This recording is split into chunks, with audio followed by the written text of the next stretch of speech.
이 이야기 꼭 너만 알고 있어. 알겠지? 순노르TV. 이 사건은 쇼와 39년 1984년 6월 4일 일본 야마나시현 고우시에서 일어난 사건입니다. 당시 1964년생으로 20살이었던 야마모토 미요씨는 자신의 집에서 가족들에게 도서관에 다녀올게라 말을 하고 집을 나선 뒤 다시는 집으로 돌아오지 못했는데요. 그 이후 그녀의 가족들은 일상이 붕괴된 상황에서도 포기하지 않고 미요씨를 찾으려 안간힘을 썼지만 마치 누군가가 의도한 것처럼 발버둥 칠수록 자꾸만 소름이 돋을 정도로 기분 나쁘고 이상한 일들이 일어나 미요씨 가족들의 숨통을 조여왔다고 합니다. 오늘은 평범한 한 가족이 견뎌내기엔 너무나도 가혹했던 그 사건, 야마모토 미요 실종 사건에 대해 알아보겠습니다. 첫 번째, 야마모토 미요와 그녀의 가족들. 미요 씨에게는 무엇과도 바꿀 수 없는 소중한 가족들이 많았습니다. 한나라시에 태어나 평소 둘도 없는 친구처럼 지냈던 쌍둥이 동생 미사와 소심했지만 책임감이 강해 두 자매가 늘 의지했던 2살 터울의 오빠 카즈오, 언제나 가족들 걱정밖에 하지 않던 따뜻한 마음을 가진 어머니, 그리고 야마나기현 경찰서에서 근무하던 경찰관이자 가장인 아버지 미치오가 있었죠.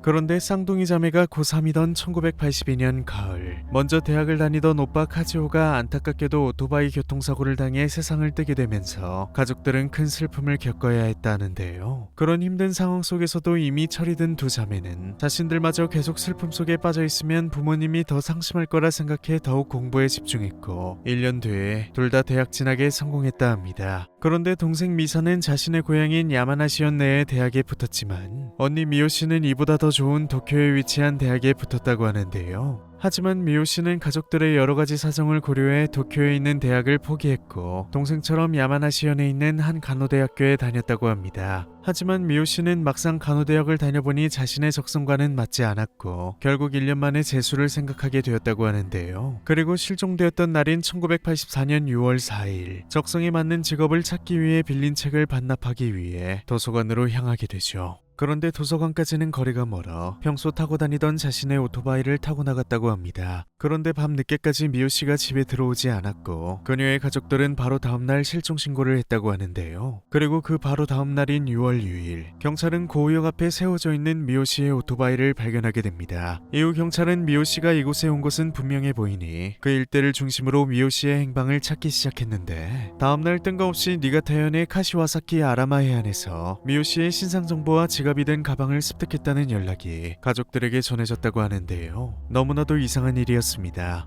아라하마 해안은 고우역으로부터 무려 200km나 떨어진 곳이었기 때문이었죠. 불길한 느낌을 지울 수 없었던 그녀의 아버지는 경찰관으로서 할 수 있는 모든 수단을 동원해 그 지역의 경찰에게 철저히 인근을 수색해 줄 것을 요청했고 전국의 신원불명으로 발견된 시신들의 정보들을 수집해 하나하나 꼼꼼히 살펴봤다고 합니다. 하지만 딸이 실종되던 달인 6월부터 7월까지 발견된 시신들 중엔 미요 씨로 보이는 시신은 없었다고 하는데요. 이 사실에 가족들은 일단 안심할 수 있었다고 합니다. 하지만 그 이후에도 미요 씨에 관한 소식은 전혀 들려오질 않았는데 그녀가 실종되고 반년 후인 1984년 11월부터 1989년 여름까지 약 4년 동안 미요 씨의 가족들에게는 의미를 알 수 없는 정체불명의 전화가 수십 차례 걸려왔다고 합니다. 대부분의 전화는 몇 초 만에 끊겼는데 그중 2-3번의 전화는 10분가량 몇 번에 끊어서 길게 이어지며 느낌이 조금 달랐다고 하는데요. 통화는 대부분 미요 씨의 가족들이 안부를 묻는 내용이었지만 그 2-3번의 통화들에서는 미요 씨로 추정되는 인물도 분명하게 대답을 했다고 합니다. 미호지, 잘 있어? 잘 있어. 잘 있니? 잘 있어?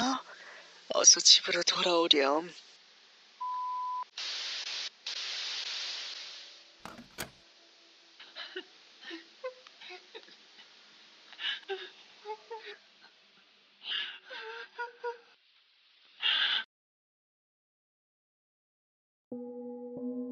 두 번째, 뜻밖의 반전, 일본과 북한.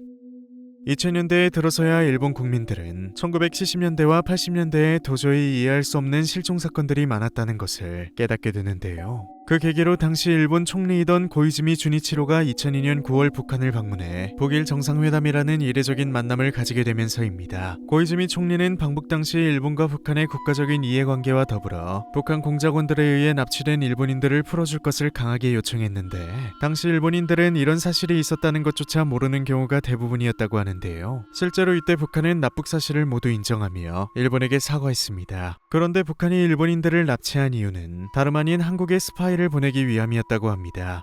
일본인은 한국인과 외모가 비슷하면서도 세계 각국으로의 입국이 쉬운 여권을 가지고 있고 이를 이용해 한국에 잠입하는 것이 꽤 획기적인 방법이라고 생각한 것이죠. 또한 공작원에게 일본어와 자연스러운 일본 문화를 가르쳐 일본인을 흉내내기 위한 교육관이 필요했다고 김정일이 직접 밝히기도 했습니다. 이후 북한은 총 13명을 납치했는데 그중 8명은 사망해 생존자는 5명이라 밝히며 생존자 모두를 고이즈미와 함께 일본으로 송환했는데요. 이에 일본 열도는 이들의 송환 소식에 뜨거운 관심을 가졌는데 안타깝게도 납치된 명단이나 생존자 명단에는 야마모토 미오라는 이름은 없었다고 합니다. 그런데 이후 진행된 생존자 인터뷰 중 한 부부의 증언 속엔 이 단어가 몇 번씩이나 반복적으로 등장했다고 하는데요. 그것은 바로 카시와자키 아라하마 해안, 미오씨의 가방이 마지막으로 발견된 곳이었죠. 이에 미오씨의 가족들은 분명 그녀 또한 북한 공작원에 의해 알 수 없는 루트로 납북됐을 것이라 확신했고 일본인 납치가 실제로 존재했다는 것이 명확해진 지금이 아니면 평생 미오씨를 찾지 못할 것이라 생각해 곧바로 신문사와 방송사에 미오씨의 사연을 편지로 전달했다고 합니다. 그러자 드디어 경찰들도 무려 18년 만에 다시 미오씨의 사건에 관심을 가지기 시작했고 가족들을 찾아와 다시 한번 수사를 시작했다고 하는데요. 그런데 이런 불행한 상황은 미오씨의 가족만의 문제가 아니었다고 합니다. 미오씨 외에도 비슷하게 실종되었다고 말하는 실종자들의 가족들이 전국에서 나타나기 시작했던 것이죠. 이에 경찰은 납북 가능성이 큰 사람들을 특정 실종자라는 집단으로 묶어 집중조사에 들어갔는데 이에 해당하는 사람들은 경찰 추산으로만 900명 가까이였다 합니다. 그래도 미오씨의 가족들은 생존자들이 생활하는 모습을 지켜보며 혹시나 하는 마음으로 18년 만에 다시 한번 희망을 가졌다고 하는데요. 그런데 하늘은 얼마나 더 이들을 비참하고 불행하게 만들어야 만족했던 것인지 이렇게 활발하게 다시 수사가 시작되려는 때 미오씨의 아버지는 뇌졸중으로 쓰러져 사망하고 말았다 합니다. 세 번째, 배신. 여전히 납북 문제에 대한 관심으로 일본 열도가 뜨거웠던 2004년, 이제는 어머니와 미사씨밖에 남지 않은 미오씨의 가족들에게 다시 한번 날카로운 칼 같은 소식이 날아들어와 더 이상 망가질 것이 없는 그들의 가슴을 찢어놓습니다. 그 소식을 전한 것은 다름 아닌 경찰로 내용은 이러했는데요. 저희가 미호씨를 발견한 것 같습니다. 그런데 미호씨는 실종된 뒤 2주 만에 사망한 것으로 추정됩니다. DNA 감식 결과 일란성 쌍둥이인 미사씨와 일치하더군요. 발견된 시신은 미호씨가 맞습니다.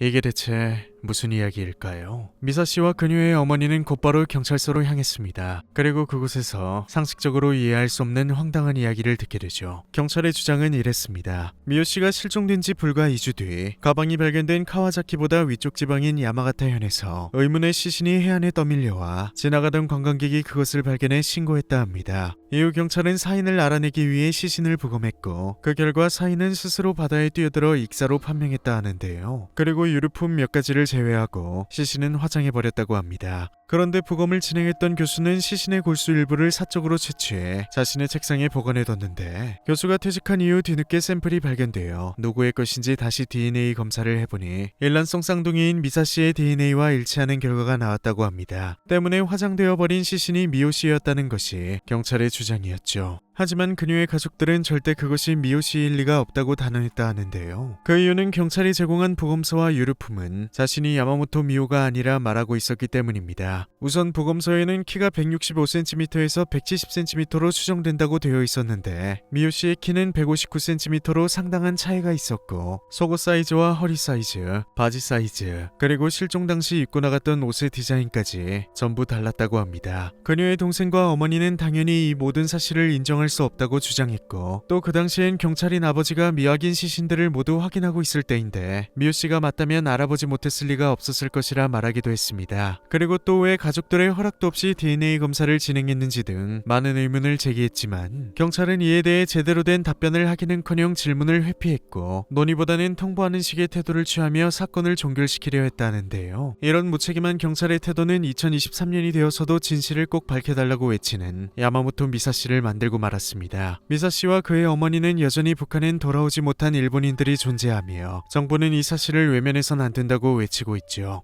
미사씨의 마지막 소원은 혹여나 미호씨가 사망했더라도 아버지와 오빠 곁에 안치해서 외롭지 않게 쉬게 해주고 싶다는 것인데요. 하지만 여전히 이 사건에는 해결해야 할 추악한 진실들과 더러운 소문들이 정말 셀 수 없이 가득하다고 합니다.